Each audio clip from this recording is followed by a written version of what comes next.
আর আল্লাহও চায় আপনি আপনারা ছোট করেন। আল্লাহর এটা দেখতে বড্ড ভালো লাগে যে আমার বান্দা ছোট হয়ে থাকতে চায়। মান তাওয়াদা তারাফা, যে নিচে নামতেছে আল্লাহ টাইনা উঠায়, আর যে উঠতেছে আল্লাহ থাপ্পড় মেরে নিচে নামায়। কথা কন। মুসা আলাইহিস সালাম, সহিহ বুখারীর বর্ণনা, বনি ইসরাইলের লোকদের মাঝে ওয়াজ করতেছিলেন, এরকম নসিহত করছিলেন। তো একজন দাঁড়িয়ে বলল, ইয়া নবী আল্লাহ মুসা, মান আ'লামুন নাসি ফিল আরদ, হে মুসা নবী, জানতে বড় মনে চায় বর্তমান পৃথিবীর সবচেয়ে বড় জ্ঞানী কে? মুসা আলাইহিস সালাম কয় আমি। মুসা আলাইহিস সালাম কি বললেন? আনা। আসলে কথাটা ঠিক। আল্লাহ যখন যে নবীকে পৃথিবীতে পাঠায় তখন তাকে সবচাইতে বেশি জ্ঞান দিয়ে পাঠায়, সে হিসেবে ঠিকই উনি সবচেয়ে জ্ঞানী। কিন্তু উনি এইভাবে নিজেকে সবচেয়ে বড় জ্ঞানী বলে দিবে, এটা আল্লাহর পছন্দ হয় নাই। আল্লাহ চেয়েছিলেন মুসা আলাইহিস সালাম যেন বলে আল্লাহু আ'লাম, আল্লাহই জ্ঞানী। সুবহানাল্লাহ কইবেন না? কিন্তু তা না করে উনি কি করলেন? যখন বলল সবচেয়ে বড় জ্ঞানী কে, উনি হুট করে কি বলে ফেললেন? আনা, আমি। আল্লাহ এটা পছন্দ করেনি। আল্লাহ ডেকে বললেন, মুসা ইউ আর অ্যাবসলিউটলি রং, তুমি ভুল করেছো, তুমি সবচেয়ে জ্ঞানী নও, তোমার চেয়ে বড় জ্ঞানী আছে। সুবহানাল্লাহ পড়েন। তার মানে জানার কোনো শেষ নাই, জাননেওয়ালার উপর জাননেওয়ালা আছে। আর সবচেয়ে বড় জাননেওয়ালা কে? মুসা আলাইহিস সালাম রে আল্লাহ বললেন, মুসা তোমার চেয়ে বড় জ্ঞানী আছে, তার নাম হচ্ছে খাদির। কি নাম? আরো জোরে বলেন, কি নাম? খাদির। উনি কোন জায়গায় বসলে ওখানে ঘাস লতা পাতা যদি শুকনো থাকতো, ওনার বরকতে ওগুলো সবুজ হয়ে যেত, এজন্য ওনার নাম খাদির। কিন্তু আমরা বলি খিজির। আমরা কি বলি? খিজির। আল্লাহ বললেন, ইযহাব ইলা মাজমাইল বাহরাইন, দুই সাগরের মিলন কেন্দ্র, ওখানে যাও, ওখানে যে এমন এক বান্দার সন্ধান পাবা সে তোমার চেয়েও জ্ঞানী। সুবহানাল্লাহ পড়ে। তাহলে আমি সবচেয়ে বড় জ্ঞানী, আমি আল্লামা, এটা বলতে পারে শয়তান। চিল্লা এখন ঠিক কিনা? এজন্য আমরা যেন নিজেকে নিজে সবসময় ছোট করে উপস্থাপন করি, তাহলে আল্লাহর দরবারে আপনি বড় হয়ে যাবেন। কথা বুঝতে পেরেছেন? আল্লাহ আমাদের সবাইকে কথাগুলো বুঝার ও আমল করার তৌফিক দান করুক। আমরা পড়ি আমিন। কমে যাবে। উনজুরু ইলা মান হুয়া আসফালা মিনকা, তোমার চেয়ে যে খারাপ অবস্থায় আছে একটু তাকাও না, একটু তাকাও, তোমার চারিপাশেই আছে। যে মুহূর্তে আমরা কথা শুনছি এই মুহূর্তে অনেকে হাসপাতালের বেডে শুয়ে শুয়ে চিৎকার করছে, মৃত্যুর প্রহর গুনছে। ক্যান্সার, দুরারোগ্য ব্যাধি যার নাই কোনো অ্যান্সার। আমার বাড়ি নাই, আমি বাড়ি চাই, গাড়ি চাই, আরো টাকা চাই, আরো পয়সা চাই, আরো খ্যাতি চাই, আরো অনেক কিছু চাই। ক্যান্সারে আক্রান্ত রোগীটা কিচ্ছু চায় না, খালি বাঁচতে চায়। ওর বাঁচার বড় শখ, এই সুন্দর মায়ার পৃথিবী ছেড়ে ওর চলে যেতে মনে চায় না, ও শুধু বাঁচতে চায়। কিন্তু আমাদের এটা লাগবে, ওইটা লাগবে, ওইটা লাগবে। এজন্য ক্যান্সারে যারা আক্রান্ত একটু তাকান না, হাত নাই পা নাই, একটু তাকান কিভাবে তারা লাইফ লিড করে। শেখ সাদি বালাগাল উলা বিকামালিহি একটা কবিতা লিখে বিখ্যাত হয়েছেন। পার্সিয়ান পয়েট, ইরানি কবি।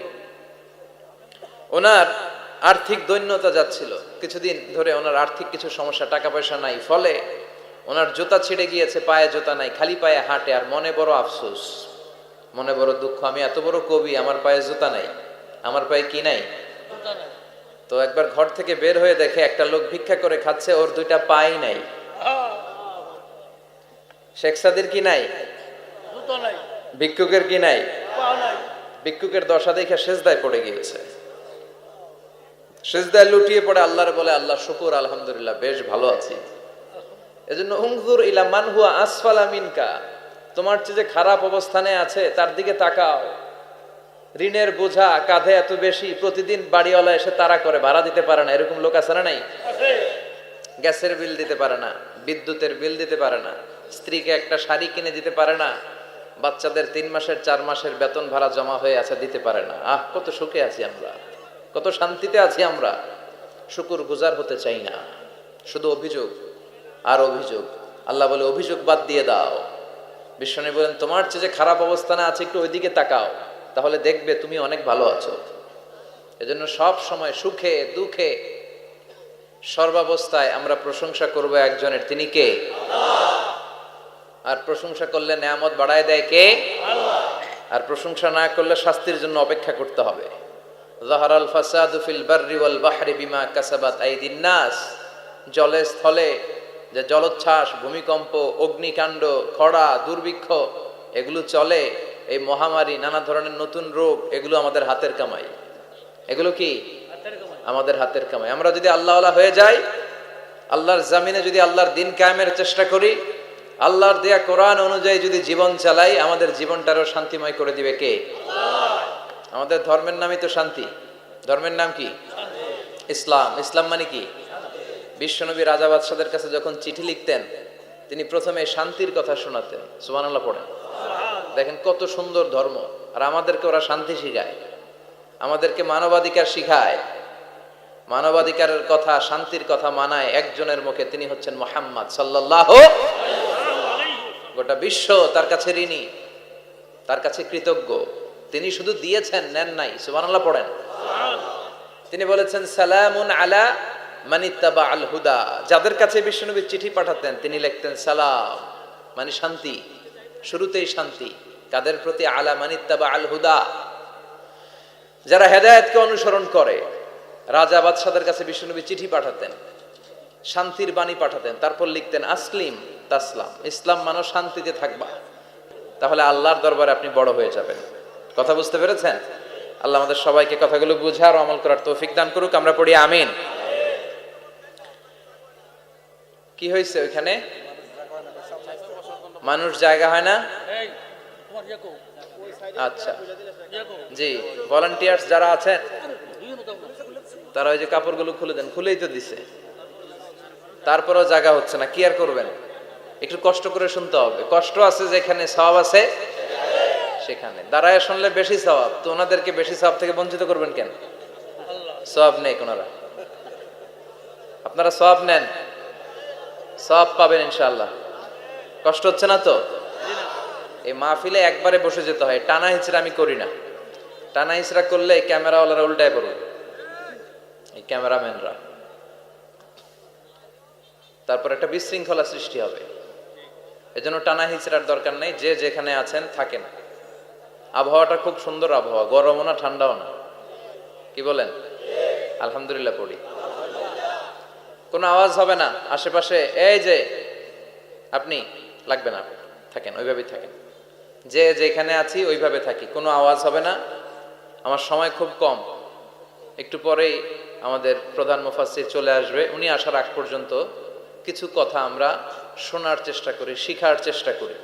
আমরা শিখতে এসেছি, শিখতেই হবে, আপনাকে পড়তেই হবে। কোরআনের প্রথম কথা হচ্ছে পড়ো আর নিজের জীবন গড়ো, ঠিক কি না? পড়তেই হবে আপনাকে, না পড়ে উপায় নাই। যখন যে অবস্থায় থাকবেন পড়বেন। জীবনে আমি জীবনে আমার একটা কিছু মটো আছে, লক্ষ্য, এটাকে খেয়াল করে আমি চলি। বিষয়টা হচ্ছে এরকম যে আমি কখনো হারি না, আমি হয় জিতি নয় শিখি।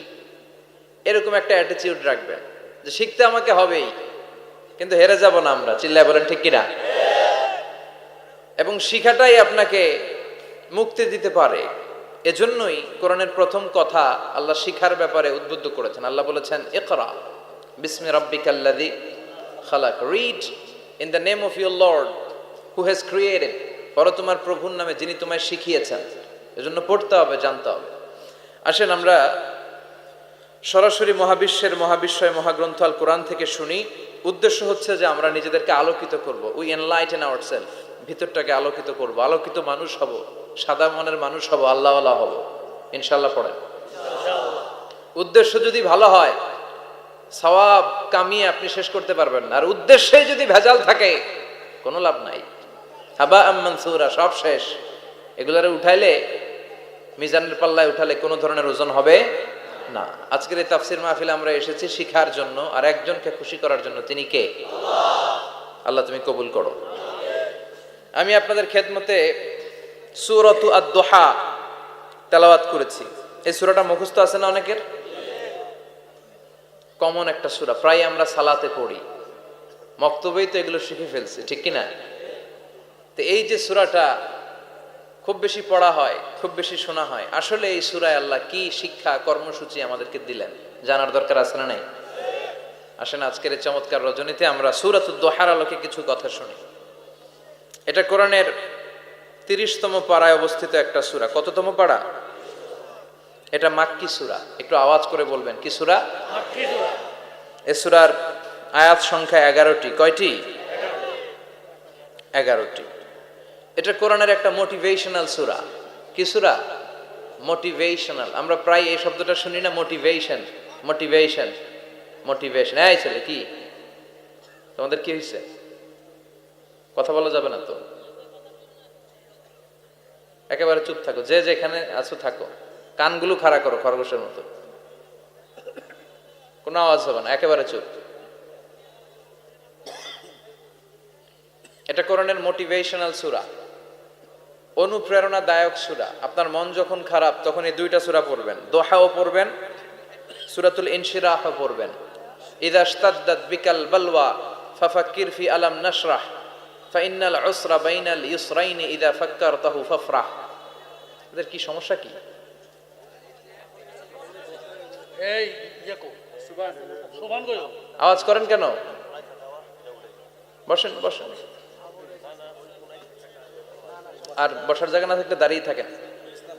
জি, আওয়াজ করা যাবে না, হাতে কাজ করবেন, আওয়াজ হলে কথা বলা যায় না।